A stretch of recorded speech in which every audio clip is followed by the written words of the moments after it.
بسم اللہ الرحمن الرحیم۔ کھول کے دیکھ چشمے دل آتا ہے لطف کیا نماز میں، ہر طرف آتا ہے نظر نور خدا نماز میں۔ نماز ادا کرنا یہ ہم سب کے لیے بہتر ہے۔ گردنوں سے سریا نکال دو بیٹو، برخوردارو 5 وقت کے نمازی بن جاؤ۔ اگر آپ نے اللہ کے نزدیک ہونا ہے، اللہ کے حبیب کے نزدیک ہونا ہے، تو نماز آنکھوں کی ٹھنڈک ہے۔ نماز کے بغیر کوئی زندگی آدمی کی ہے، کہتا ہوں زیرو ہے، آدمی زیرو ہے۔ تو اللہ کے آگے گردنیں جھکا دینی چاہیے۔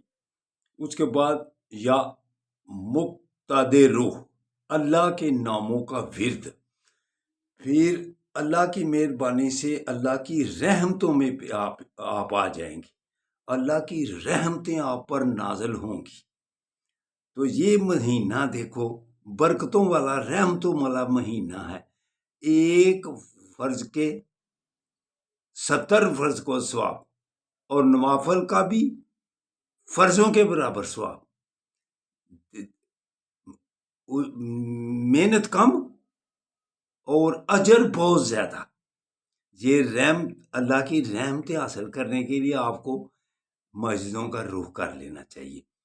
آقا صلی اللہ علیہ وآلہ وسلم کا فرمان علی شان کئی دفعہ آپ نے سنا ہے کہ وہ جب ممبر پر تشریف لا کے سیڑھی پر پہلے قدم رکھا تو کہا آمین، پھر دوسرے پر رکھا تو آمین، پھر تیسرے پر رکھا تو آمین۔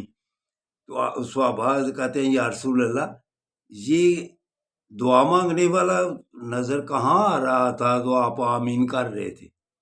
تو آپ صلی اللہ علیہ وسلم نے ارشاد فرمایا، آپ نے بہت دفعہ سنا لیکن اس پر عمل کم کرتے ہیں، کہ جب پہلی سیڑھی پر رکھا تو جبرائیل علیہ السلام نے کہا جس نے اپنی زندگی میں رمضان کا مہینہ پایا اور جنت حاصل کرنے سے پیچھے رہا، اس پر اللہ کا غضب۔ دوسری پر جب والدین کو جس نے پایا بڑھاپے میں تھے، ان کی خدمت کر کے جنت حاصل کرنے سے پیچھے رہا، اس کا بھی اللہ کی پھٹکار اور اللہ کا غضب۔ تو کہا آمین۔ تو تیسری پر قدم رکھا تو کہا جس نے محمد صلی اللہ علیہ وآلہ وسلم کا میرا نام مبارک سنا اور درود و شریف پڑھنے سے پیچھے رہا، اس پر بھی اللہ کا غضب، اللہ کا عذاب۔ تو یہ کتنی 3 باتیں اہمیت کی حامل ہیں۔